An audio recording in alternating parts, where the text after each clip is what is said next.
মাঝে মাঝে আমরা দেখেছি অতীতে অনেকে প্রশ্ন করেছে, হে মুসলমানেরা আচ্ছা বলো তো আল্লাহ তোমাদের দেখতে পাওয়া যায় না, আল্লাহকে না দেখে কেমন করে তোমরা মানো?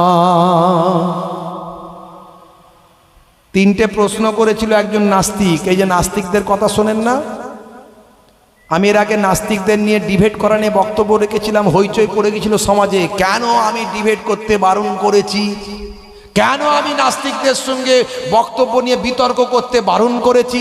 ভাই আমি একা বারণ করিনি। তোমরা যে সৌদি করো না, আরব করো, আরবের সৌদির যে গ্র্যান্ড মুফতি তার বিবৃতিটা শুনবে। তিনি নিজে বলেছেন নাস্তিকদের সঙ্গে বিতর্ক করা নিষেধ, কারণ নাস্তিক কখনো আস্তিক হবে না। যদি সে বলে আমাকে বুঝিয়ে দিলে আস্তিক হয়ে যাব, তখন ডিবেট করতে পারো, সেটা আউটডোরে নয় ইনডোরে করতে হবে।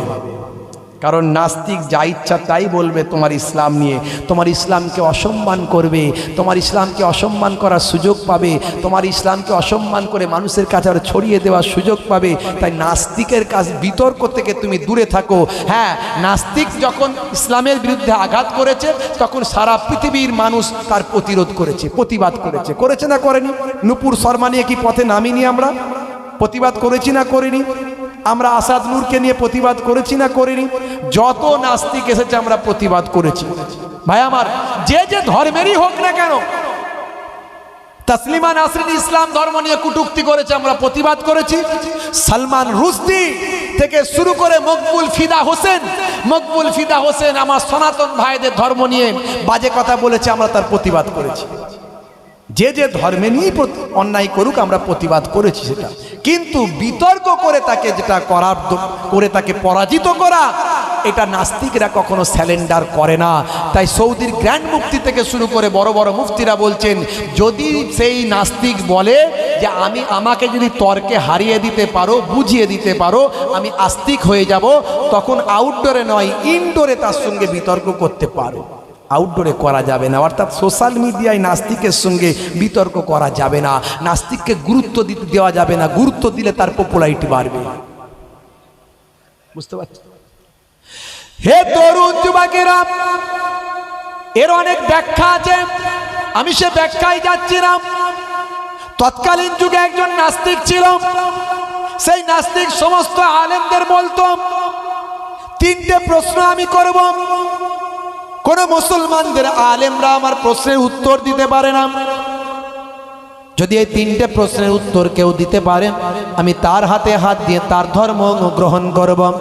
এই মানুষটার সঙ্গে বিতর্ক করা যেতে পারে, তবে আউটডোর নয় ইনডোর বিতর্ক করতে হবে।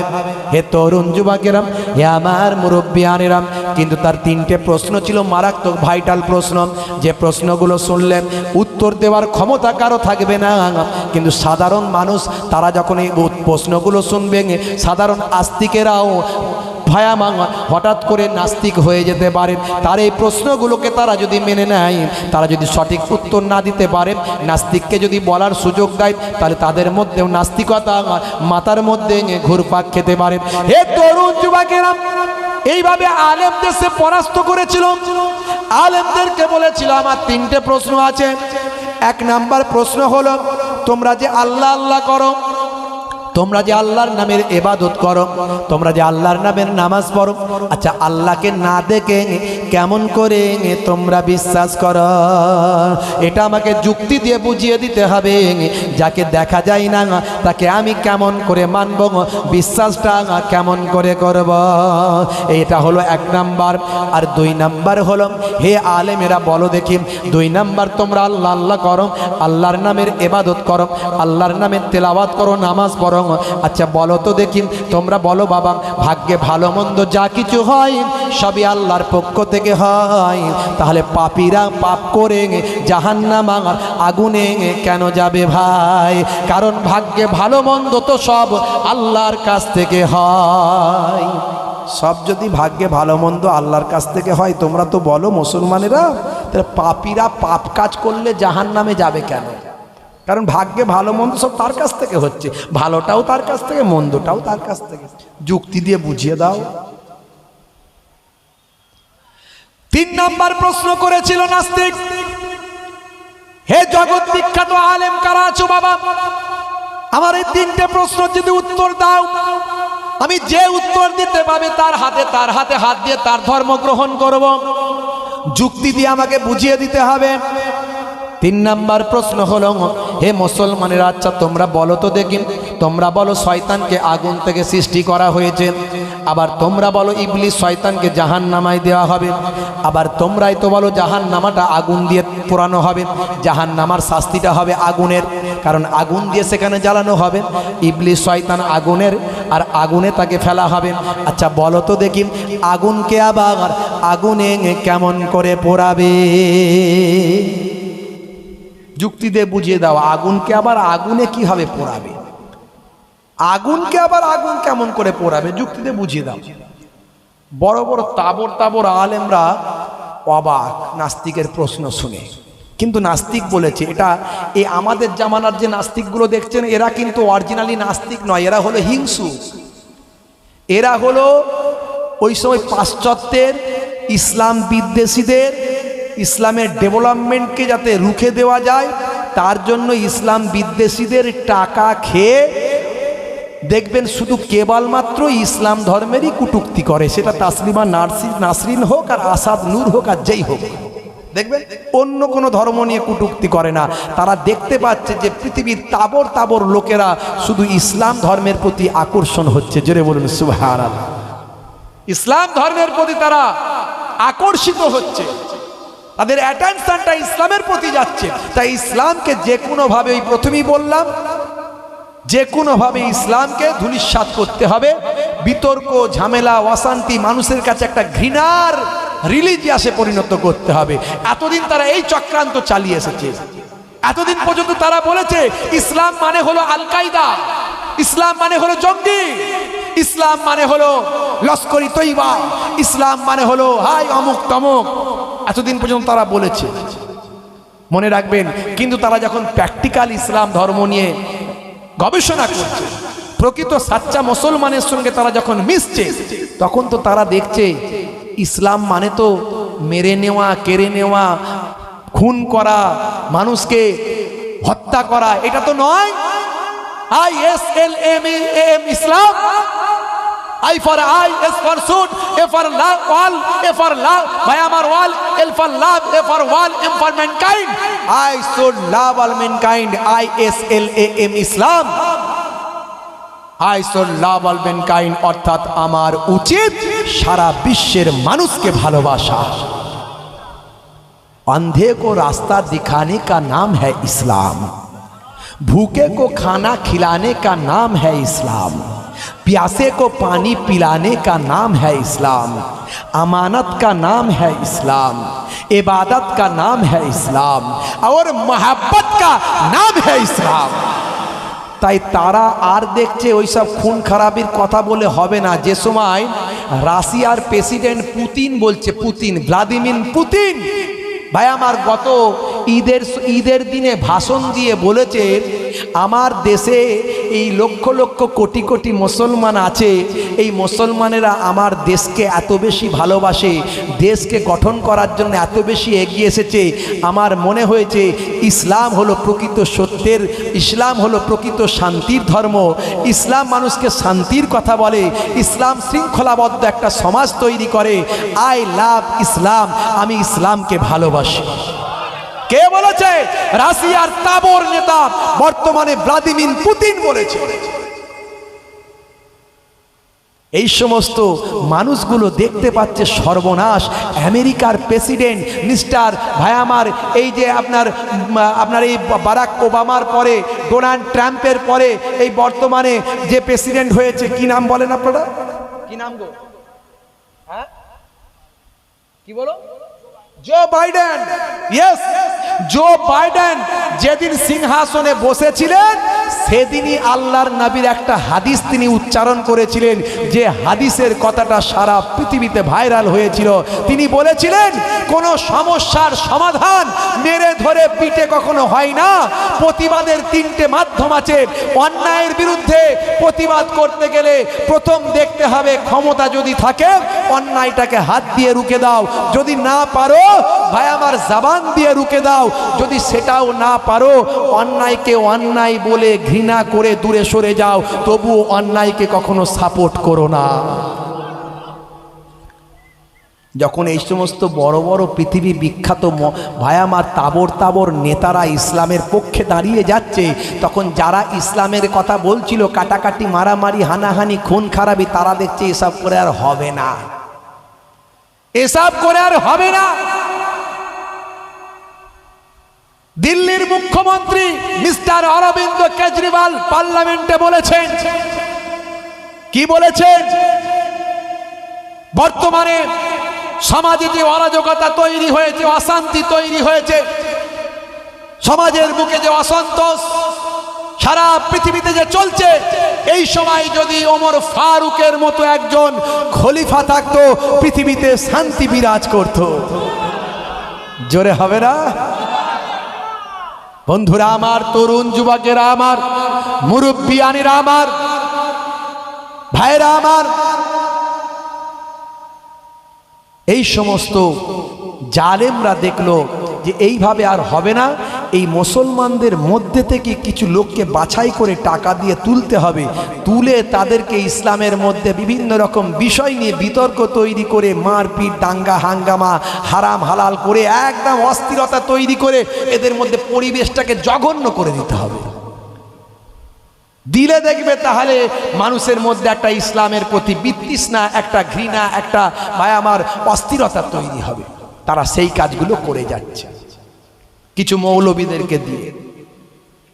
হে তরুণ যুবকেরা, হে আমার বন্ধুরা, শুনে রেখে দিন বাবা, জেনে রেখে দেন হে মুসলমান, 1450 বছর আগে বিশ্বনবীর পৃথিবীতে বেলাদাত হয়েছিল, জন্ম হয়েছিল।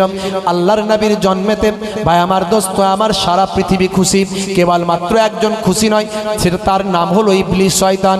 সে এক নাম্বার কখন খুশি হয়নি? যখন আল্লাহ রাব্বুল আলামিন তাকে বিতাড়িত করেছিলেন, সেই সময় সে খুশি হয়নি। আমার আল্লাহর কাছে যুক্তি দিয়েছিল, আনা খায়রুম মিনহুম, আমি তার থেকে বড়। হে তরুণ যুবকেরা, কিছু মানুষও যুক্তি দেয়, নাস্তিকরাও যুক্তি দেয়। ভাইরা আমার, তরুণ যুবকেরা আমার, নাস্তিক বলেছিল 3টে প্রশ্ন, 3টে প্রশ্নের চ্যালেঞ্জ পৃথিবীর জমিনে আমার কেউ গ্রহণ করতে পারে না। একজন গ্রহণ করেছিল নাস্তিকের চ্যালেঞ্জ, আমি পরে বলে দেবো যদি মনে থাকে। এই 3টে প্রশ্নের উত্তর দিয়ে দিয়েছিল, কিন্তু এই নাস্তিক আস্তিক হয়েছিল। কিভাবে হয়েছিল আমার যদি মনে থাকে পরে বলে দেব।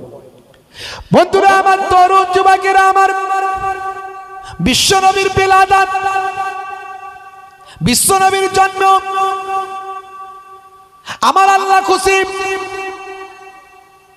ফারিস্তারা খুশি, জিনেরা খুশি, মানুষ খুশি, পশু পাখি খুশি, কেবলমাত্র শয়তান খুশি নয়। 4 টাইমসে খুশি হয়নি, 4 টাইমস। একবার যখন আল্লাহ বললেন যে আদমকে সিজদা করো, সে বলল আমি তার থেকে বড়, আমি আগুন থেকে তৈরি, সে মাটি থেকে, মাটি অপেক্ষা আগুন শ্রেষ্ঠ। আল্লাহ বললেন তোমার যুক্তিতে মুক্তি নাই, তুমি আমার সঙ্গে বেয়াদবি করেছো, আমার নির্দেশকে অমান্য করেছো, তুমি আদব রক্ষা করনি বাবা। এই জন্য ইসলামের একটা গুরুত্বপূর্ণ বিষয় হলো আদব। আদব, আদব শিখিয়েছেন কে? জোরে বলেন কে? আদব শিখিয়েছেন কে? আল্লাহ শিখিয়েছেন। জি হ্যাঁ, ছোট বড়কে আদব করো, সম্মান করো, আলেমদের সম্মান করো, এলেমের সম্মান করো, আল্লাহর কোরআনের সম্মান করো। এই যে আদব, সাহাবাদের আল্লাহ রাব্বুল আলামিন শিখিয়েছেন আদব। এই সাহাবারা, কোরআন মাজিদ খুলুন, আমার আল্লাহ বলেছেন ইয়া আইয়ুহাল্লাযীনা আমানু লা তারফাউ আসওয়াতাকুম ফাওকা সাউতিন নবী। এই সাহাবায়ে কেরামেরা শুনে রেখে দাও, যখন আমার নবীর সামনে কথা বলবে, বাতচিত করবে, গুফতেগু করবে, মুকালেমাত করবে, কনভারসেশন করবে, তখন আমার নবীর সামনে যখন কালাম করবে তখন ভলিউমটা সাউন্ডটা আস্তে আস্তে বলবে। জোরে বলুন সুবহানাল্লাহ। আমার নবীর সামনে হই মই করে জোরে জোরে কথা বলবে না, তাহলে নবীর সঙ্গে বেয়াদবি করা হবে। জোরে কথা বলবে না, আস্তে আস্তে কথা বলবে। এই আয়াত দ্বারাই কি বুঝছেন যে বিশ্ব নবীকে কতটা আদব করার শিক্ষা আল্লাহ দিচ্ছেন। যদি তোমরা আমার নবীর সানে বেয়াদবি করো তাহলে কি হবে, ওই আয়াতের শেষে আল্লাহ জানিয়ে দিচ্ছেন, শুনে রেখে দাও, আনতাহাবাতা আমালুকুম ওয়া আনতুম লা তাশউরুন, তোমাদের আমলগুলো কোনটা দিয়ে বেরিয়ে চলে যাবে, টের পাবে না, বুঝতে পারবে না।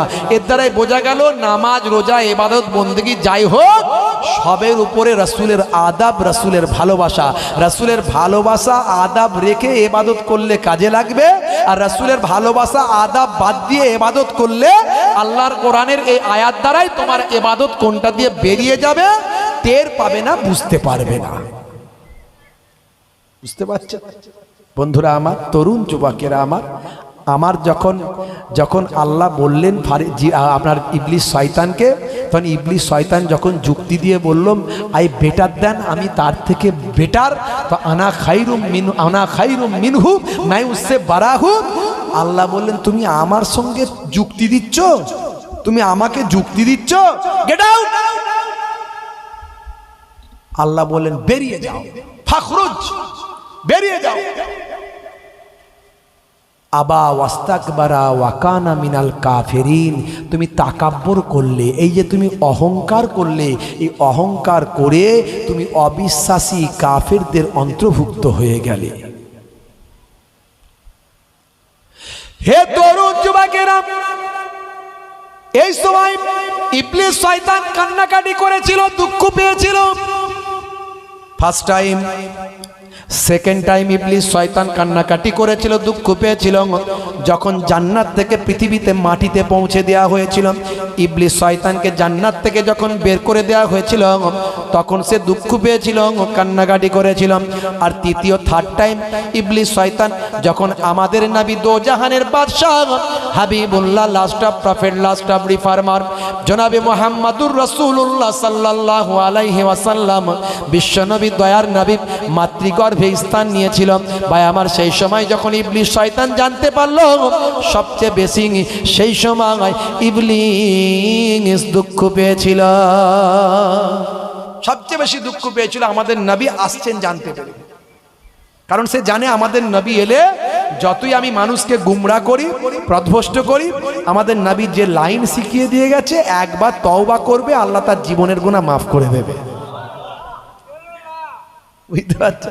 তো ইবলিস দেখলো আমার চালাকি সব বন্ধ হয়ে গেল, নবী আসছে, খুব কষ্ট পেয়েছিল। তাহলে আল্লাহর নবী আসাতে দুঃখ পেয়েছিল একজন, সেটা কি ইবলিস। আর বর্তমানে যদি কেউ দুঃখ পায় যে নবীর বেলাদাত হয়েছে, মিলাদুন নবী হয়েছে, মিলাদুন নবীতে খুশি না করে দুঃখ পাচ্ছে, বুঝতে হবে মানুষ রূপী ইবলিস। রাগ করবেন না বাপ, দুঃখ নেবেন না, আমি কাউকে কষ্ট দিতে আসিনি, কিন্তু আমার রাসূলের বেলাদাতে যদি আপনি অখুশি হন, আপনি আর নবীর উম্মত আছেন? ভাবুন তো বুকে হাত দিয়ে, নবী এসেছে পৃথিবীতে, আপনি দুঃখ পাচ্ছেন। হায় হায় হায়, ভালো করে ব্যাখ্যা করুন যে আমরা ওটাতে দুঃখ পাচ্ছি না, বলুন যে হ্যাঁ দুঃখ ওটাতে পাচ্ছি না। যদি নবীকে সামনে রেখে মিলাদুন নবীকে নাম দিয়ে ওই ডিজে বাজিয়ে মিছিল করে নাচ গান করে, হই হাই করে, নারী পুরুষ অশ্লীলতা করে, এই জন্য বলছি বেদাত হারাম। 100% আপনার সঙ্গে আমার মত আছে, 100%। কিন্তু ক্লিয়ার না বলে কেন বলছেন ঈদে মিলাদুন নবী হারাম? এটা কেন বলছেন? প্রমাণ দিতে পারবেন না, খালি বলছেন কোরআনে আছে কিনা দেখাও, হাদিসে আছে কিনা দেখাও। কত দেখবেন, কত দেখবেন? আর এক টাইম ইবলিস শয়তান কেঁদেছিল, সেটা হলো সূরা ফাতিহা যখন অবতীর্ণ হয়েছিল, সে সময় ইবলিস শয়তান দুঃখ পেয়েছিল। কারণ সূরা ফাতিহা এমন একটা দোয়া, যে দোয়া প্রত্যেক 5 ওয়াক্ত নামাজে প্রত্যেকটা রাকাতে আমাদের পড়তে হয়, পড়লে আমার আল্লাহ তাআলা বান্দার দোয়াকে কবুল করে নেয়। হে তরুণ যুবকেরা, হে আমার বন্ধুরা, শুনে রেখে দিন বাবা, জেনে রেখে দেন, কোরআনের উপর আর বড় কোনো দলিল নাই। পৃথিবীর কোনো মানুষ যদি কোরআন অস্বীকার করে, কোরআন অস্বীকার তো দূরের কথা, কোরআন মাজিদের একটা অক্ষর, একটা ওয়ার্ডকে যদি অস্বীকার করে, তার ঈমান থাকবে না। সারা জীবনের নামাজ রোজা ইবাদত বন্দেগী কোনো কাজ হবে না, কারণ কোরআন অস্বীকার করা মানে সে বেঈমান হয়ে যাবে। হে তরুণ যুবকেরা, কোরআনের থেকে বড় দলিল আর কিছু নাই। ঈদে মিলাদুন নবী কোরআনে আছে কিনা আমি ছোট্ট দু একটা উদাহরণের মাধ্যমে বলবো। অনেক হাদিসে আছে, অনেক ফেক ভাই আমার, অনেক সিরাতে আছে, অনেক কিছুতে আছে, আমি সেসব দিকে যাচ্ছি না। কোরআনের উপর কোনো দলিল হয় না, তাই কোরআন থেকে ছোট্ট দুটো উদাহরণ আপনাদের দিই। হে তরুণ যুবকেরা, হে আমার বন্ধুরা, শুনে রেখে দিন বাবা, জেনে রেখে দেন, সূরার নাম সূরা বাকারা। এই সূরা বাকারা আপনি খুলুন, কোরআন মাজিদের প্রথম ভাই আমার সবচেয়ে বড় সূরা, সূরাটার নাম হলো সূরা বাকারা। এই বাকারাতুন মানে হলো গরু, এই গরু নাম দিয়ে একটা আল্লাহ সূরা বানিয়েছেন। যেমন একটা গরু দিয়ে সূরা বানিয়েছেন, হাতি আছে না হাতি, এই হাতি দিয়ে একটা সূরা আছে না নাই? সূরা ফিল আছে না নাই? আছে। আবার দেখবেন আল্লাহর কাছে বড় ছোটর বলে কোনো ব্যাপার নাই, সবচেয়ে ছোট্ট একটা প্রাণীর নাম হলো পিঁপড়ে, সেই পিঁপড়ে নিয়ে সূরা নামাল আছে না নাই? আছে। মৌমাছি সূরা আছে, বুঝতে পারছেন? 23 বছর ধরে কোরআন মাজিদ নাজিল হয়েছে, একদিন দুদিন নয়, 23টা বছর ধরে কোরআন মাজিদ নাজিল হয়েছে। তোমাকে কোরআন মাজিদ বুঝতে গেলে তার ব্যাখ্যা বুঝতে হবে,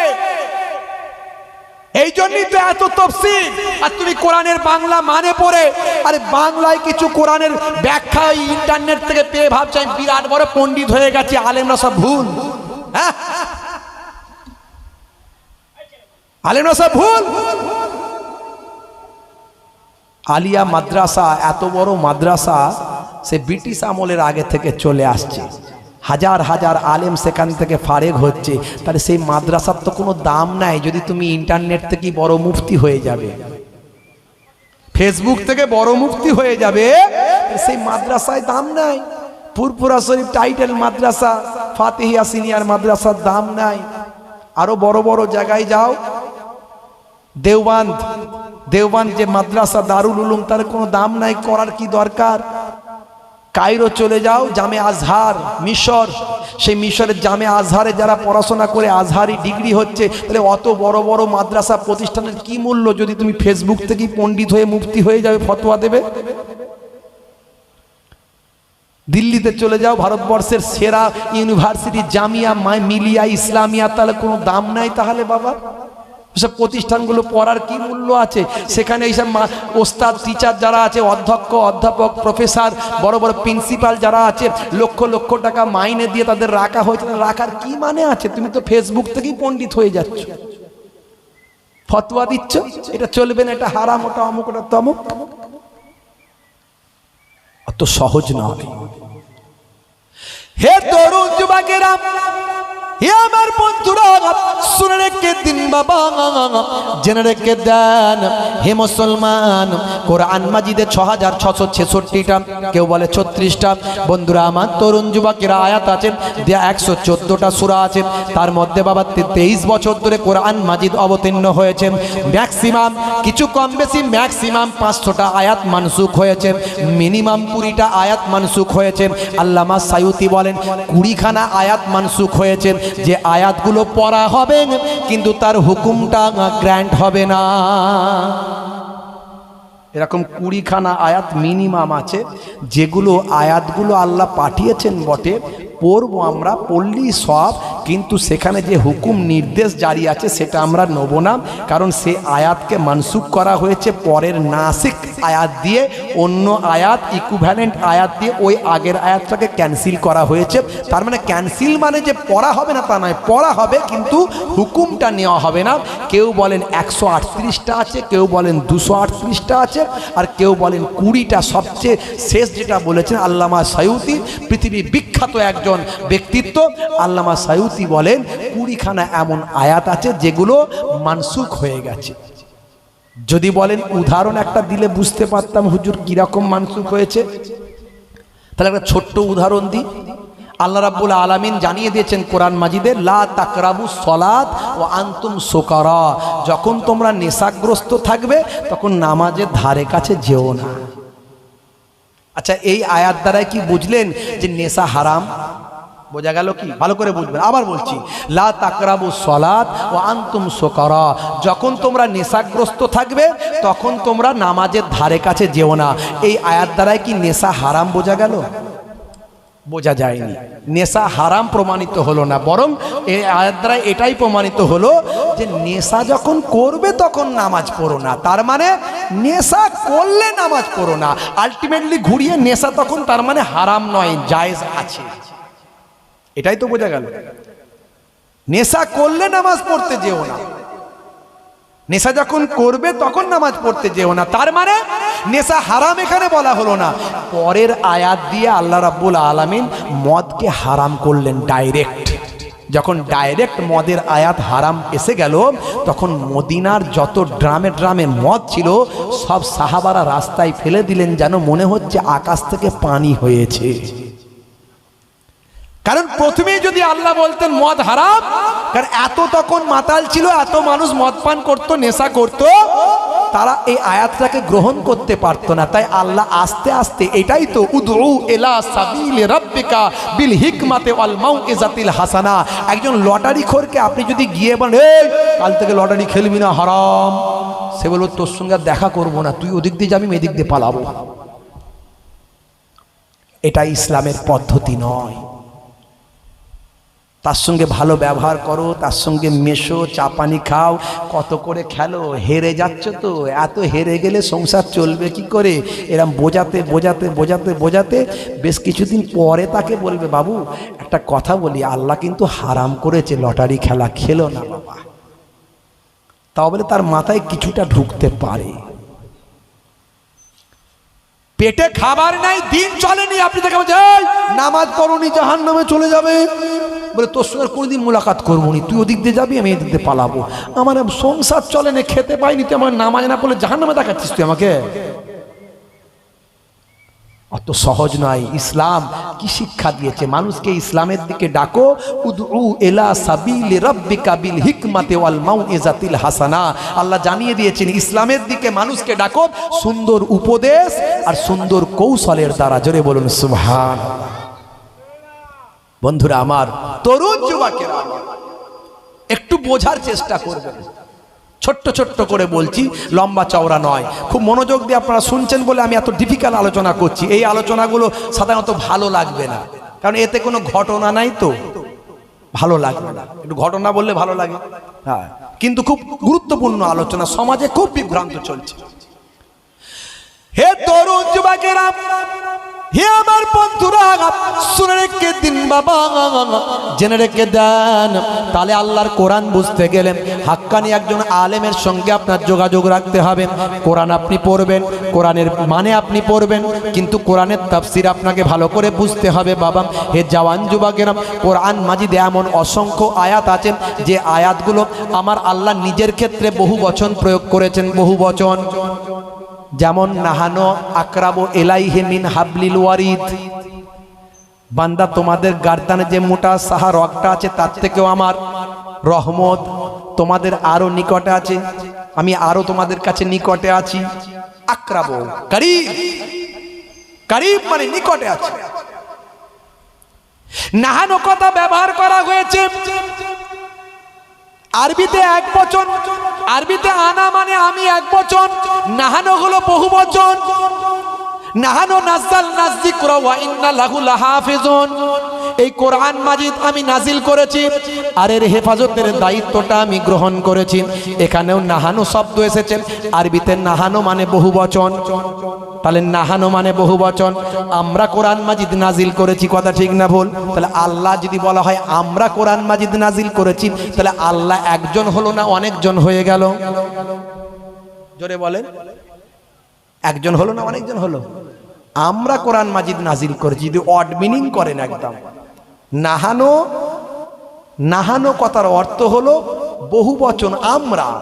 নাহানো নাযালনা যিকরা ওয়া ইন্না লাহু লাহাফিজুন, তাহলে আমরা কোরআন মাজিদ নাজিল করেছি। আর কোরআন মাজিদে সূরা ইখলাসে আল্লাহ কি বলছেন? সেহি Allah is one whom all depend, he begets not is he begotten and none is like him। বলে দিন কুল হুয়াল্লাহু আহাদ আল্লাহুস সামাদ লাম ইয়ালিদ ওয়া লাম ইউলাদ ওয়া লাম ইয়াকুল লাহু কুফুয়ান আহাদ। বলুন সে আল্লাহ হলেন এক। আল্লাহ তাহলে একজন না অনেকজন? কুল হুয়াল্লাহু আহাদ, হুয়াল্লাহু আহাদ, আল্লাহ হলেন এক। আর এখানে আল্লাহ বলেন নাহানু, নাহানু মানে আমরা। বোঝা যাচ্ছে কথা? আমার কথা বোঝা যাচ্ছে তো নাকি?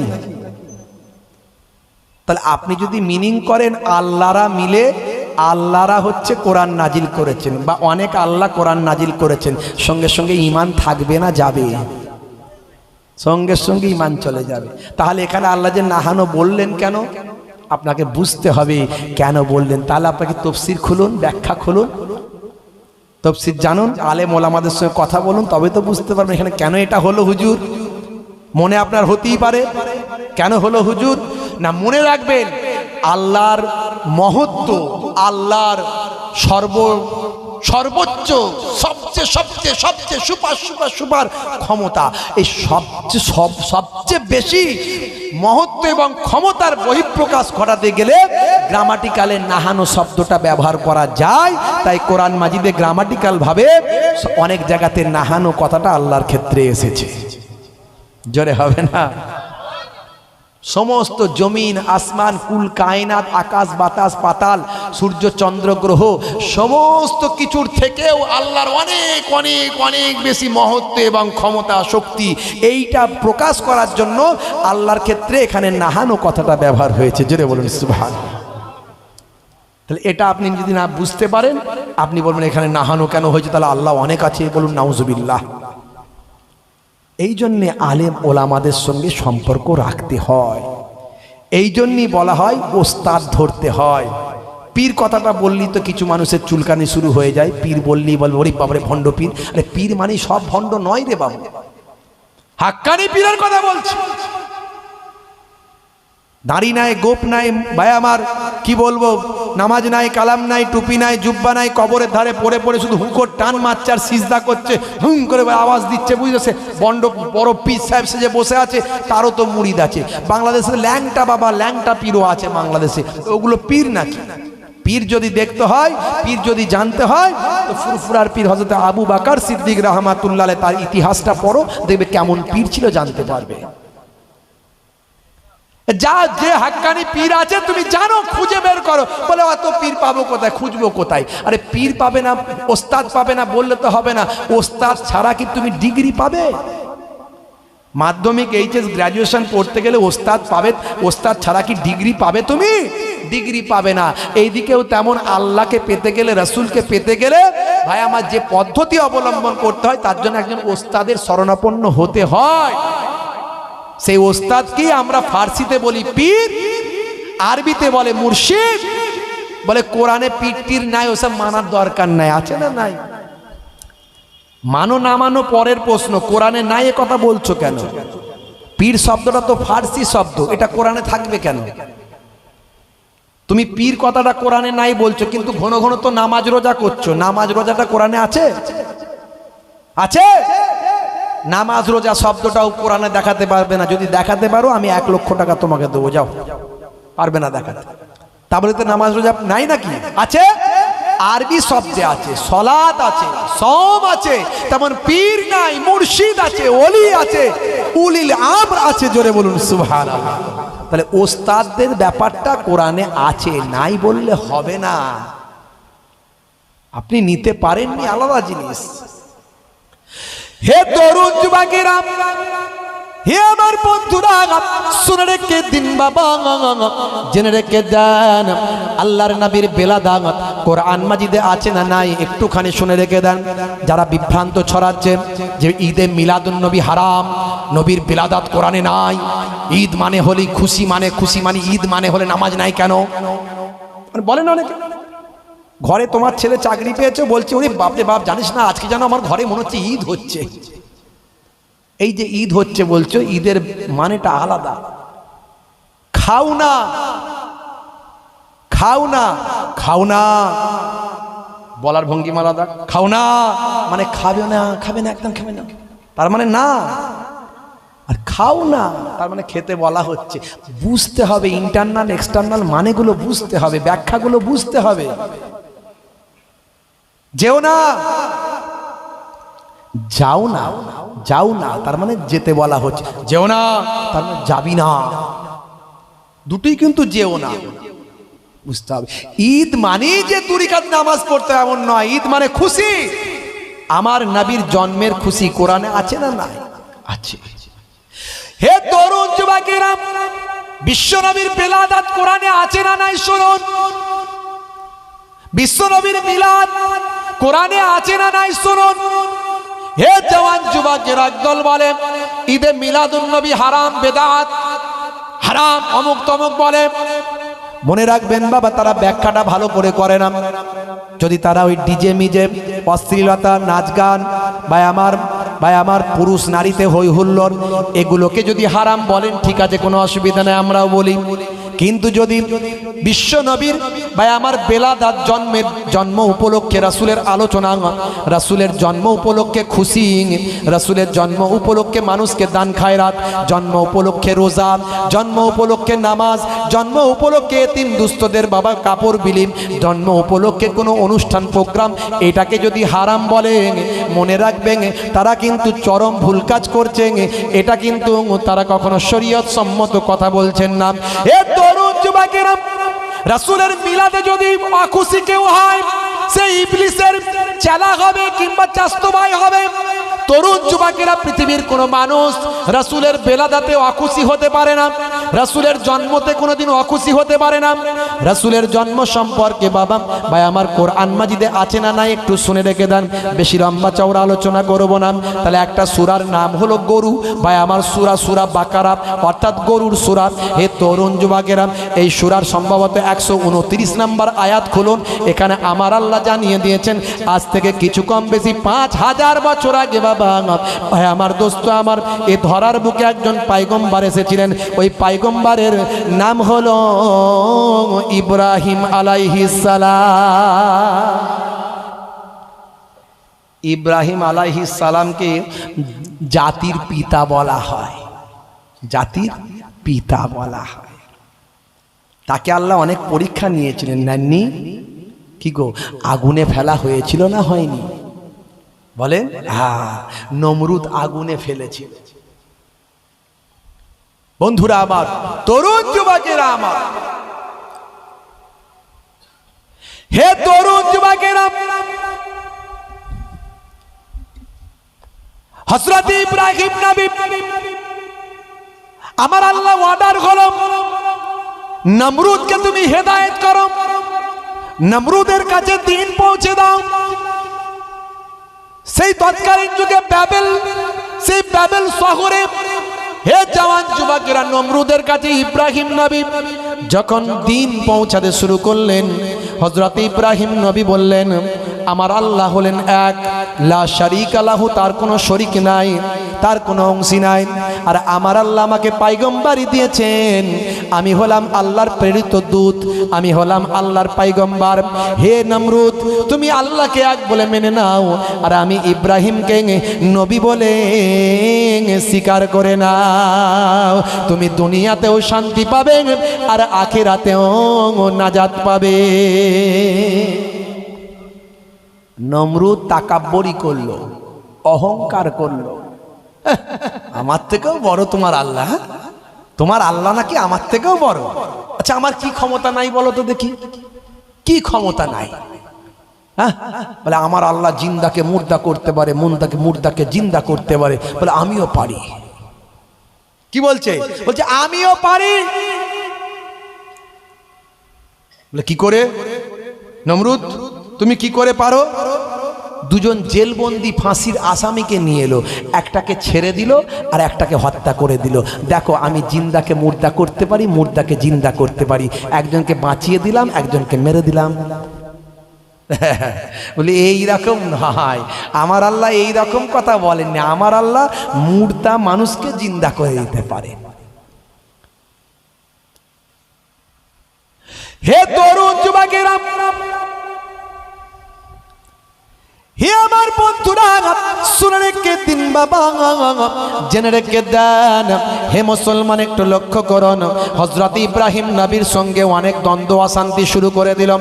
হযরত ইব্রাহিম নবী, ভাই আমার দোস্ত, আমার তরুণ যুবকেরা, আমার অনেক ঘটনা আছে, অনেক লম্বা চওড়া।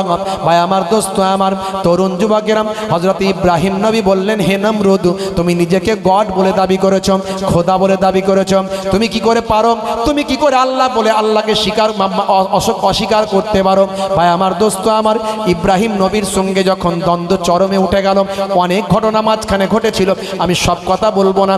ইব্রাহিম নবীকে তখন ঠিক করলো, ইব্রাহিম নবীকে আগুনে নিক্ষেপ করা হবে। বিরাট এলাকা জুড়ে অগ্নিকুণ্ড ঘটনা, অগ্নিকুণ্ড তৈরি করলাম, বিরাট এলাকা জুড়ে আগুন তৈরি করে ফেললাম। সেই আগুনে কেমন করে ফেলা হবে যাতে ইব্রাহিম নবী না বাঁচতে পারেন, কারণ ইব্রাহিমের প্রতি তার আল্লাহর দয়া আছে, ইব্রাহিম খলিলুল্লাহর প্রতি আল্লাহর রহম আছে। যদি বেঁচে যায়, ছোটোখাটো আগুন করলে তাকে বাঁচা, ছোটোখাটো আগুন করলে সে বেঁচে যেতে পারে। তাই বিরাট বড় বহু এলাকা জুড়ে একটা আগুনের কুণ্ড তৈরি করলাম, দাউ দাউ করে আগুন জ্বালিয়ে দেওয়া হলাম। ইব্রাহিম নবীকে কিভাবে ফেলা হবে?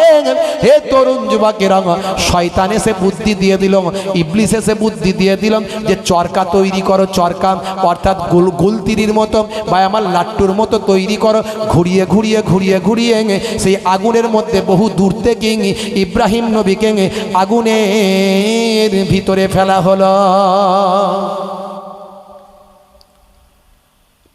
হযরত ইব্রাহিম নবীকে যখন আগুনের ভিতরে যখন ফেলা হলো, আমার আল্লাহ তখন দেখছেন আমার খলিল, যাকে আমি সব পরীক্ষায় বিজয় দান করেছি, সব পরীক্ষায় আমার খলিল জয়লাভ করে আমার বন্ধু হয়েছে, আমার খলিলকে আগুনে ফেলে কষ্ট দেওয়ার পরিকল্পনা করেছে এই বদমাইশ। আমার খলিলকে আমার আগুনে ফেলে কষ্ট দেওয়ার চক্রান্ত করেছে বদমাইশ। কিন্তু আল্লাহর হুকুম, আগুনও শোনে, পানিও শোনে, বাতাসে শোনে, জামিনও শোনে, হাওয়াও শোনে, সমস্ত কিছু আল্লাহর হুকুম শোনেন। সঙ্গে সঙ্গে আমার আল্লাহ অর্ডার জারি করলেন, ইয়া নারু কুনি বারদাও ওয়া সালামান আলা ইব্রাহিম, হে আগুন, আমার ইব্রাহিম নবীর জন্য ঠান্ডা ও শীতল হয়ে যাও, শান্তিদায়ক হয়ে যাও। প্রচণ্ড ঠান্ডা হলে কষ্ট হবে, আর গরমও হলে কষ্ট হবে। এমন ঠান্ডা হয়ে যাও যেটা হলো শান্তিদায়ক ও ঠান্ডা হয়ে যায়। আগুনটা ফুলের বাগিচা হয়ে গেল। 40 দিন পরে হযরতে ইব্রাহিম নবী ফুলের বাগিচা থেকে টুকটুক করে যখন বেরিয়ে আসছে আগুন ভেদ করে, তখন নমরুদ দেখে চোখ চড়ক গাছ, বলে, ইব্রাহিম তুমি পুরুনি? বলে, আমার আল্লাহ আমাকে বাঁচিয়ে দিয়েছেন, সেই আল্লাহকে তুমি মেনে নাও। বলে, এত যখন বাড়াবাড়ি করছো, তোমার আল্লাহকে আমি মেরে ফেলবো। নমরুদ কি বলছে? এত যখন তুমি বাড়াবাড়ি করছো, তোমার আল্লাহকে আমি আর রাখবো না, শেষ করে ফেলবো। বলে, আমার আল্লাহকে তুমি মেরে ফেলবে? বলে, হ্যাঁ। বলে, কি করে মারবে? বলে, আকাশে আছে তো, যাচ্ছি, দাঁড়াও, আকাশে যাচ্ছি, আকাশে গিয়ে মেরে আসবে। সর্বনাশ, সে কি? বলে, হ্যাঁ। ইবলিস শয়তান এসে বুদ্ধি দিল, একটা কাজ করো, বড় বড় 4খানা শুকুন নাও। শুকুনি আছে না, শুকুনি, এই গরু মরে গেলে ভাগারে কে খায়? শুকুনি খায় তো, এখন আর পাওয়া যায় না, লুপ্ত হয়ে গেছে প্রায়। বলে, বড় বড় 4খানা শুকুনিকে পালন করো, হিষ্টপুষ্ট শক্তিশালী শুকুনি 4খানাকে পালন করো, তুমি তৈরি করো, লালন পালন করো। 4খানা শুকুনি তৈরি করে পুষে নিয়ে তাকে একদম হিষ্টপুষ্ট ক্ষমতাশালী বানিয়ে তার উপর একটা চাল তৈরি করো। চাল তৈরি করে তুমি বসে পড়বে তীর ধনুক নিয়ে। কে বুদ্ধি দিচ্ছে? ইবলিস শয়তান। তীর ধনুক নিয়ে বসে থাকবে, আর একটা বড় মেষকে, একটা ওই কি বলে চর্বিওয়ালা সুন্দর একটা হিষ্টপুষ্ট মেষকে জবাই করে তার গোস্তটাকে এমনভাবে ওপরে চালে টাঙিয়ে দাও যেন 4খানা ওই শুকুনি দেখতে পায় যে গোস্তটা ওপরে টাঙানো আছে, খাবো। ওই যতই খাবো মনে করবে আর ডানা ঝাপট মারবে, উড়বে, তুমি উড়ে যাবে উপরে। কি কায়দা, বুঝতে পারছো? ইবলিস শয়তানের বুদ্ধি সাপ। সে সারা জীবন কুমন্ত্রণা দিয়ে এসেছে, প্রকাশ্যে এবং অপ্রকাশ্যে। হে তরুণ হে আমার বন্ধুরা, শুনে রেখে দিন বাবা, জেনে রেখে দেন। হে আমার বন্ধুরা, খেয়াল করুন, এমন সময় খলিলুল্লাহকে বলছেন, হে বাবা ইব্রাহিম, আমি তোমার আল্লাহকে মারতে চললাম। বলে সেটা কি সম্ভব? বলে দেখো আমি দেখিয়ে দেবো কেমন সম্ভব। নিশ্চয় আমি পারবো, আমি আকাশে উড়ে যাচ্ছি। দেখো ভাই আমার দোস্ত আমার, এমন সময় একই পদ্ধতি করলাম, শকুনি উঠতে শুরু করলাম। ভাই আমার ডানার ঝাপট মারতে লাগলাম। ভাই আমার নমরুদকে জাগিয়ে উড়ে নিয়ে যেতে লাগলো। হৃষ্টপুষ্ট শক্তিশালী চারখানা বড় বড় শকুন ছিল তৎকালীন যুগের, সেই তৎকালীন যুগের শকুনি উড়িয়ে উড়িয়ে নিয়ে গেল বাবা, একেবারে আকাশের একদম অনেক উঁচু পর্যন্ত পৌঁছে গেল। ভাই আমার 3 দিন 3 রাত উড়ে গেল বাবা। এ তরুণ যুবকেরা, 3 দিন 3 রাত উড়ে গেল। 3 দিন 3 রাত উড়ে যাওয়ার পরে একবারে মনে করিতে সে আসমানের কেনারায় মনে চলে এসেছি। এবার তীর তার অনেক তীর তার লক্ষ্য করে মারতে শুরু করলাম। একটার পর একটা তীর ছুটতে লাগলো আকাশের দিকে, একটার পর একটা তীর ছুটতে লাগলো আকাশের দিকে। আমার আল্লাহ বলছেন, হে জিবরাইল, বড় তার আশা হয়েছে আল্লাহকে মারবে, কিন্তু তাকে অখুশি করার দরকার নাই। তুমি একটা মাছ ধরে মাছটাকে জাবা করে মাছটাকে কেটে মাছের রক্ত লাগিয়ে ওই তার তীরগুলোতে লাগিয়ে দাও, যাতে করে তার তীরের ডগাতে রক্ত পাওয়া যায়, যাতে সে মনে করে আমি ইব্রাহিমের আল্লাহকে হত্যা করে ফেলেছি। আর তীরগুলোকে এমনভাবে ফেঁকো যেন কয়েকটা তীর তার ওই চালের উপর, সে যেখানে বসে আমাকে তীর মারছে তার পায়ের গোড়ায় কয়েকটা রক্তমাখা তীর যেন সেখানে গিয়ে পড়ে, যাতে করে সেই তীরগুলো পেলে বুঝতে পারে রক্ত লেগে আছে, মানে সেই ইব্রাহিমের আল্লাহকে হত্যা করেছে। বুঝতে পারছেন? তাফসীর পড়লে পাবেন, তাফসীরের মধ্যে পাবেন। তাফসীরে কাসাব পড়ে দেখুন, বাইজাবি পড়ে দেখুন, ইবনে কাসির পড়ে দেখুন, তাবারি পড়ে দেখুন, জামাকসারি পড়ে দেখুন, সব নবীদের ঘটনাগুলো পাবেন। কথায় কথা বেড়ে যাচ্ছে। আমি কোরআন থেকে বলেছি যে প্রমাণ দেব রসুলের বেলাদাত আছে না নাই, ঈদে মিলাদুন্নবী আছে না নাই, বলে দেবো বলেছি। আর যদি সময় থাকে নাস্তিকের 3টে উত্তর দেবো বলেছি, কিন্তু কষ্ট হচ্ছে মনে হচ্ছে আপনাদের। একটু হ্যাঁ হু দেন তো দেখি। এই কারা কারা চান না হাত তুলে দেখান তো দেখি। সবাই চান? মাশাআল্লাহ, একবার তাকবীর দেন তো দেখি। নারায়ে তাকবীর। মাশাআল্লাহ। এত যদি রাসূলের ভক্ত, তাহলে রাসূলের এত বিরোধিতা করে কারা? আমি সেই চিন্তা করি, রাসূলের বিরোধিতা করে কারা? এত তো রাসূলের ভক্ত। হাই রে হাই, মাশাআল্লাহ। হে তরুণ যুবকেরা, হে আমার বন্ধুরা, শুনে রেখে দিন বাবা, লম্বা চওড়া করব না, রাসূলের বেলাদাত সিরাত নিয়ে বলবো বলেছি, কিন্তু কথাই বেরিয়ে গেল ইব্রাহিম নবীর ছোট্ট ঘটনাটা বলে দিই। হে তরুণ যুবকেরা, হে আমার মুরব্বিয়ানেরা, অনেক বড় লম্বা চওড়া ঘটনা বাদ দিয়ে আমি আপনাদের মাঝখানে বলছি। হযরত ইব্রাহিম খলিলুল্লাহ তার আল্লাহকে আমি হত্যা করেছি কথা মনে করলাম। যখন বাবা কয়েকটা তীর, রক্তমাখা তীর যখন তার পায়ের কাছে এসে, অর্থাৎ ওই চালের উপর পড়লো, যখন শকুনির মাথার উপর যে চাল করা আছে, যে চালেতে সে বসে আছে, সেই তার পায়ের কাছে চালের উপর যখন পড়লাম, যখন সে দেখতে পেলাম যে তীরের মুখটা ডগাতে রক্ত লেগে আছে, ভাই আমার প্রচণ্ড নমরুদ খুশি হয়ে গেল এবং বিশ্বাস করল যে আমি ইব্রাহিমের আল্লাহকে হত্যা করে দিয়েছি। সে খুশি হয়ে গিয়ে 3 দিন 3 রাত পরে এবার চিন্তা করলাম, এবার আমি 3 দিন 3 রাত ধরে এত উপরে উঠেছি, এবার আমি কেমন করে নিচেতে কেমন করে নামব? কারণ গোস্ততে উপরে টাঙানো, গোস্ত কোথায় টাঙানো আছে? আর শকুনি কি ভাবছে? এবার খাবো, এ খাবো বলে শুধু উড়ে যাচ্ছে, বুঝতে পারছেন? এই মনে হয় খাবো, চিন্তা করছি তো ওপরে টাঙানো আছে, শকুনি তো উড়ে যাচ্ছে ওপরে, তা আমি নামবোটা কেমন করে? আল্লাহকে তো মেরে দিয়েছি, বলুন নাউজুবিল্লাহ মিন জালিক। নামবো কেমন করে? ব্যাস, ফেরাউন আর নমরুদের উত্তম বন্ধু, আর ফেরাউন আর নমরুদের চালা চাম্পট এখন যারা আছে তাদেরও উত্তম বন্ধু কে? ইবলিস, শয়তান। সবসময় মন্ত্রণা কুবুদ্ধি দেয়, সে এসে হাজির। চিন্তা করো না, যেমন ভাবে গোস্তটাকে ওপরে টাঙিয়েছো যেন মুখ না পাই, খালি উড়েছে ওপরের দিকে, তেমন ভাবে গোস্তটাকে শুধু নিচের দিকে ঝুলিয়ে দাও যেন মুখ না পাই, নিচের দিকে নামবে। ব্যাস, বুদ্ধি দিয়ে দিল কারেন্টের মতো, কাজ হয়ে গেল। সঙ্গে সঙ্গে নমরুদ শুধু গোস্তের এটাকে ঝুলিয়ে নিচের দিকে লাগিয়ে দিল, এবারে নিচের দিকে মুখ করে উনি উঠতে শুরু করলো। ভাই আমার 3 দিন 3 রাত পরে নিচে চলে এলো। এবারে নেমি একদম ফুর্তিতে অহংকারে বুকবাজি ইব্রাহিম নবীর কাছে খুঁজে খুঁজে এসেছে। এই ইব্রাহিম কোথায় গেল, ডাকো তো দেখি। নমরুদ ডাকছে, নমরুদ ডাকছে,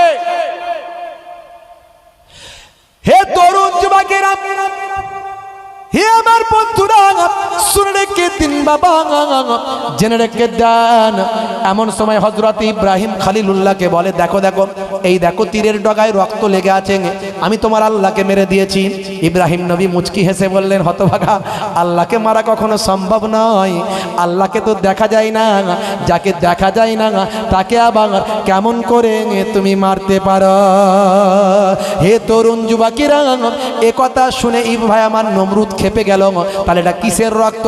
বলে এটা হলো আল্লাহর কৌশল। আমার আল্লাহ বিরাট ক্ষমতার অধিকারী, তোমাকে খুশি করার জন্য নিশ্চয় তীরের ডগাতে রক্ত লাগিয়ে দেওয়া হয়েছে। নিশ্চয় আল্লাহর ফারিস্তারা এই কাজ করে দিয়েছে।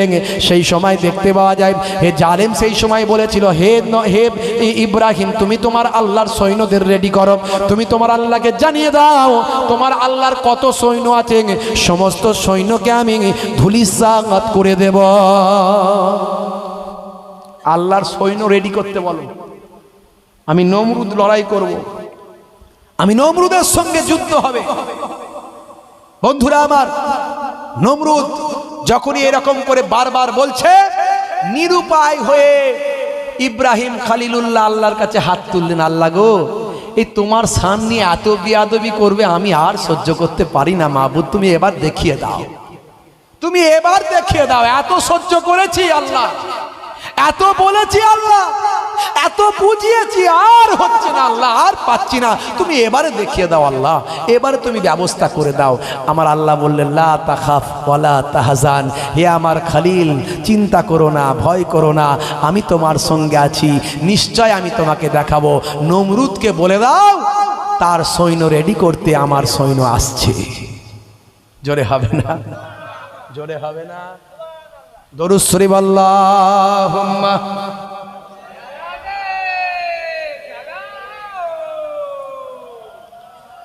হুজুর, we want to listen your viral ghazal please from Jalsha committee. তাহলে এই এখন একটা গুরুত্বপূর্ণ কথা বলছি, এখন যদি বলে ভাইরাল গজল প্লিজ, মুশকিলের ব্যাপার। আচ্ছা, শেষে যদি চান্স পায় হবে কি জলসা কমিটিকে আবার দুঃখ দিলে বলবে, হুজুর আমাদের কথা শুনলো না, আমাদের মনটা রাখলো না, কি কথা ঠিক না ভুল? একবার দরুদ শরীফ আল্লাহুম্মা।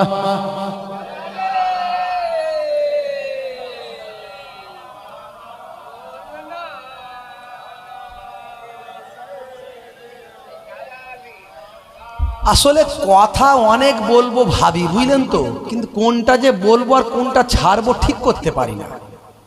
এক একটা পরিবেশে এক এক রকম অবস্থা চলছে, সেগুলো নিয়ে একটু বলবো, না নবীর সিরাত নিয়ে একটু বলবো, না নবীর সুন্নতার নামাজ নিয়ে বলবো, না নবীর নিয়ে এত বেদাত করছে, এত কিছু বলছে, সেগুলো নিয়ে বলবো। যে কোনটা বলি আর কোনটা ছাড়ি ঠিক করতে পারি না। বলবো তো অনেক কিছুই ভাবি, মনে করি যে এইটা বলবো ওটা বলবো, এইভাবে একটা প্ল্যান তৈরি করে নিই যে এই সূত্র অনুযায়ী যদি আমি খানিকক্ষণ বলি তাহলে 2 ঘন্টার মধ্যে কমপ্লিট বক্তব্য হয়ে যাবে, মানুষকে কিছু দিয়ে আসতে পারবো। কিন্তু এসে আর ঠিক করা যায় না যে কোনটা বলি আর কোনটা ছাড়ি। এবার দরুদ শরীফ আল্লাহুম্মা।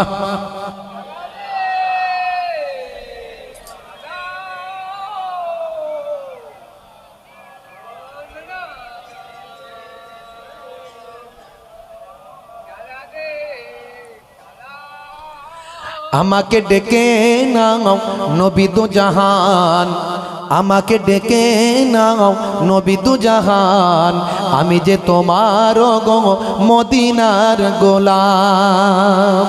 জোরে হবে না?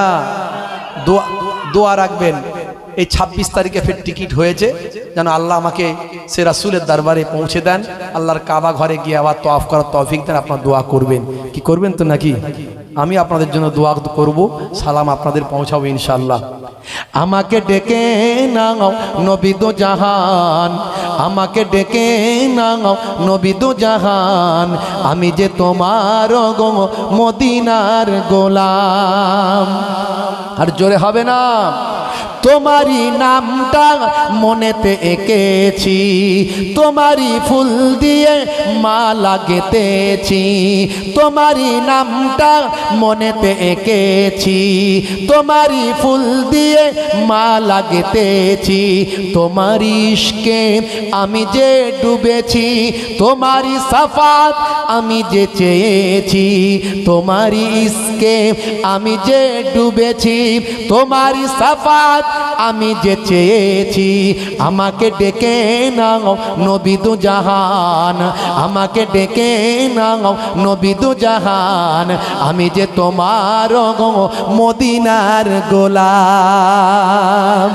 জোরে হবে না? আরে জোরে হবে না? নারে তাকবীর, দরুদ শরীফ আল্লাহুম্মা।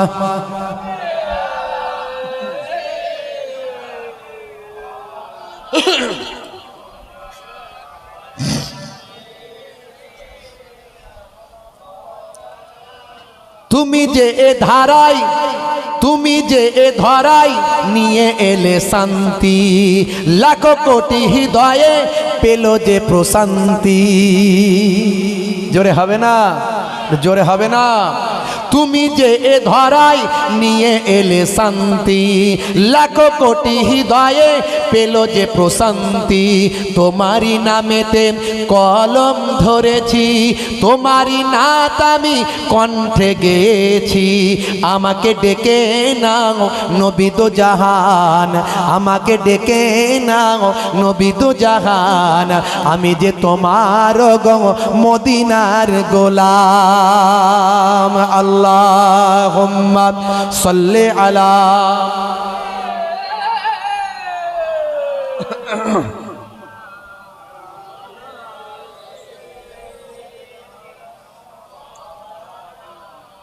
খুবই সংক্ষেপ করে বলবো, রাত অনেক হয়ে গেছে ভাই আমার।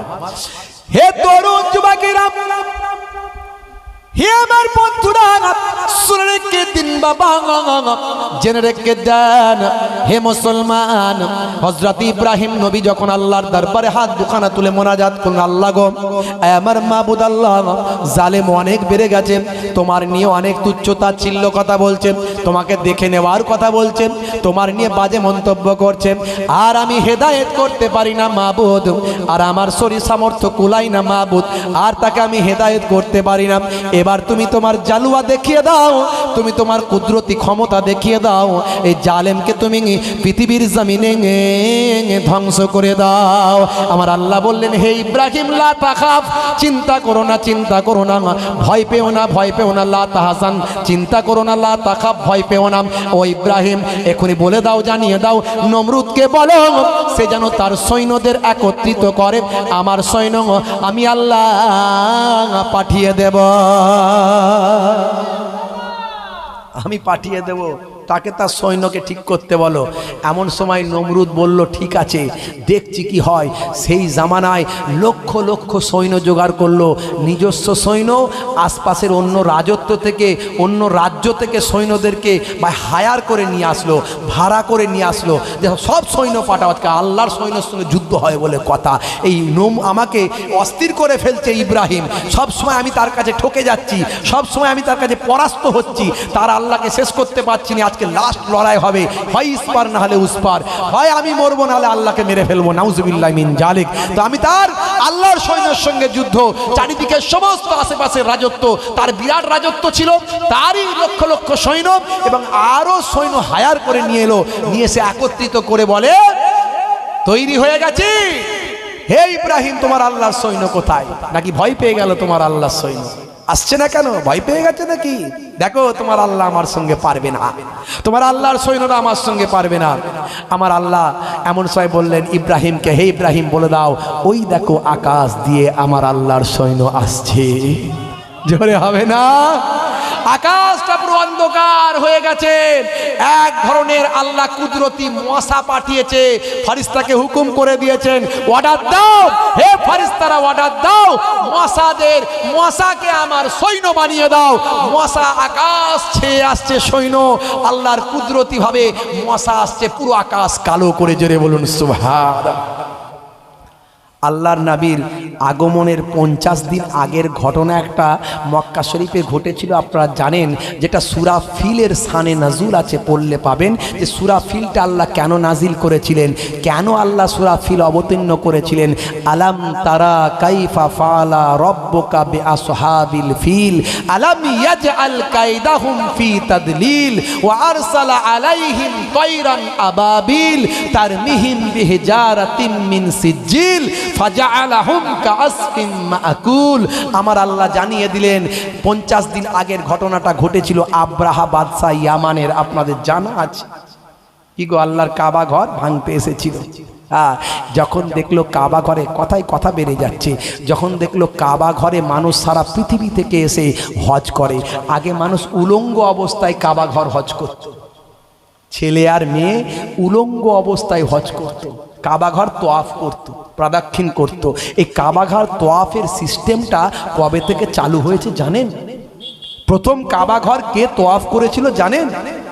মানুষের মধ্যে প্রথম কাবাঘর তোয়াফ করেছিলেন যিনি, তিনি হলেন জাতির পিতা হযরতে ভাই আমার মনুষ্য জগতের পিতা, তিনি হলেন হযরতে আদম আলাইহিস সালাম। এই কাবা ঘর এ পর্যন্ত 10 বার ভাঙা করা হয়েছে। কবার? 10 বার। কাবা ঘর তৈরি কে করেছে জানেন? অনেকে বলে ইব্রাহিম নবী প্রথম তৈরি করেছে, না, সে জানে না। বাইতুল মামুর কাবা ঘরের যে ডিজাইন, আল্লাহ আকাশের উপর ফারিস্তাদের জন্য একটা কাবা বানিয়েছেন, সেই ঘরটার নাম হলো বাইতুল মামুর। এটা হলো বাইতুল হারাম, ওটা হলো বাইতুল মামুর। ওই বাইতুল মামুরটা যে ডিজাইনে, সেই ডিজাইনে বাইতুল মামুরটাকে প্রদক্ষিণ করে, তোয়াফ করে কারা? ফারিস্তারা। আর তার ঠিক নিচে একই স্টাইলে আল্লাহ তৈরি করতে বললেন ফারিস্তাদের যে একটা ঘর তৈরি করে দাও ফারিস্তারা। ওই ফারিস্তারা যে ঘরটা তৈরি করলেন তার ঠিক নিচে একই ডিজাইনের ওই ঘরটার নাম হলো বাইতুল হারাম, ওই ঘরটার নাম হলো মসজিদুল হারাম, ওই ঘরটার নাম হলো কাবা ঘর, যে ঘরটা প্রথম তৈরি করলেন ফারিস্তারা। দেখবেন কাবা শরীফে যারা গেছেন, হজ করেছেন, খানিকটা জায়গায় এরকম এক কোমর মতো, এক বুক মতো ঘেরা আছে খানিকটা, দেখবেন কাবা ঘরের সঙ্গে। দেখেছেন না দেখেন না? যারা হজ করতে গেছেন হাত তুলে দেখাবেন। কারা এখান থেকে হাজি সাহেব আছেন, একটু হজ করেছেন, হাত তুলে দেখান তো দেখি কজন আছেন। একটু হাত তুলে, হাজি সাহেব একজন আছেন, আরও কেউ আছেন? হ্যাঁ মাশাআল্লাহ, আপনারা দেখেছেন তো ওই জায়গাটা একটু ঘেরা আছে না? সামনেটা কাবা ঘরের সঙ্গে লাগানো, একসঙ্গে লাগানো, একটু রাউন্ড করে গোল করে ঘেরা আছে এক বুক মতো। ওই জায়গাটা কাবা ঘরের ভিতরেই ছিল। ওই জায়গাটার নাম হলো হাতিম। ওটা কাবা ঘরের ভিতরেই ছিল। পরবর্তীকালে মোট 10 বার ভাঙা গড়া হয়েছে। বুঝতে পারছেন? কোনো বন্যার সময়, ঝড়ের সময়, ভূমিধসের সময় কাবা ঘর ক্ষতিগ্রস্ত হয়েছে, তারা আবার তৈরি করেছে। এইভাবে করতে করতে মানুষের হাতে যখন পয়সা ঠিকমতো ছিল না, আরবের লোকেদের হাতে, তখন কি করলো তারা? কাবা ঘরটাকে ছোট করে গাঁথলো, এক সাইডটা ছোট করে দিল, কিন্তু কাবা শরীফের এরিয়াটা তারা ভাই আমার ঘিরে রেখে দিল। এরিয়াটা ঘিরে রেখে দিল, যেটা কাবা ঘরের ভিতরেই ছিল, মানুষ যেন জানতে পারে। তাই ওই জায়গাতে 2 রাকাত নামাজ পড়ার সুযোগ দেওয়া হয় হাজি সাহেবদের। যারা ওই জায়গায় 2 রাকাত নামাজ পড়ে, তারা আল্লাহর কাবা ঘরের ভিতরেই নামাজ পড়বে। কাবা ঘরের চত্বরে যদি বান্দা 1 রাকাত নামাজ পড়ে, 1 লক্ষ রাকাত নামাজের সওয়াব। আর মসজিদে নববীর চত্বরে যদি বান্দা 1 রাকাত নামাজ পড়ে, 25,000 রাকাত নামাজের সওয়াব। আর বাইতুল মুকাদ্দাসে গিয়ে যদি, মসজিদে আকসায় যদি গিয়ে বান্দা 1 রাকাত নামাজ পড়ে, 25,000 রাকাত নামাজের সওয়াব। জোরে হবে না? 1 করলে 1 লক্ষ কাবা শরীফে, 1 করলে 50,000 মদিনা শরীফে, আর 1 করলে 25,000 ফিলিস্তিন বাইতুল মুকাদ্দাসে। বুঝতে পারছেন তো ভাইয়েরা আমার, তরুণ যুবকেরা আমার, মুরব্বিয়ানেরা আমার, শুনে রেখে দিন, এই কাবা ঘর যে ভাঙতে এসেছিল ইয়ামানের বাদশা আব্রাহা বাদশাহ, কেন সে ভাঙতে এসেছিল? সে দেখলো সারা বিশ্বে থেকে মানুষ কাবা ঘরকে এত সম্মান করে, তো আমার ইয়ামান থেকেও মানুষ যায়, তো ইয়ামানের লোকেদের বলল আমি একটা ওই কাবার থেকে ভালো ঘর করেছি, ওখানে যাওয়ার দরকার না, সবাই এখানে এসো। লোকেরা এলে, তো যার যেখানে ভক্তি ভালোবাসা মহাব্বত আছে, এ আশা তো দূরের কথা, কোনো এক বদমাইশ কি করেছে তাকে আমি ভালো তো বলবো না, কোনো এক বদমাইশ রাগেতে কি করেছে, এই বাদশার ভাই আমার আব্রাহা বাদশার তৈরি করা রত্নখচিত ঘরেতে পায়খানা করে দিয়েছে।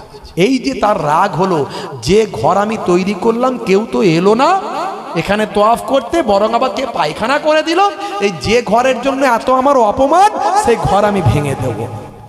তাই সে হাজার হাজার সৈন্যদের নিয়ে কাবা ঘর ভাঙতে গিয়েছিল। আমার আল্লাহ জানিয়ে দিলেন 50 দিন, রাসূল পৃথিবীতে আসার 50 দিন আগের ঘটনা। তাই রাসূল জীবন জিন্দগিতে থাকা অবস্থায় মানুষের মুখে মুখে এই আবাবিল ভাই আমার, তয়রান আবাবিল, এই হস্তি বাহিনীর ভাই আমার ঘটনা কিন্তু মানুষের মুখে মুখে ঘুরতো। ভাই আমার, দোস্ত আমার, তখন রাসূলের দাদাজানের আমল, দাদাজান আব্দুল মুত্তালিব এসে কি করেছিল, আব্রাহা কাবা শরীফ থেকে কিছুটা দূরে একটা তাবু খাটিয়ে সেখান থেকে জানিয়ে দিল যে আমি কাবা ঘর ধ্বংস করব, কাউকে হত্যা করব না।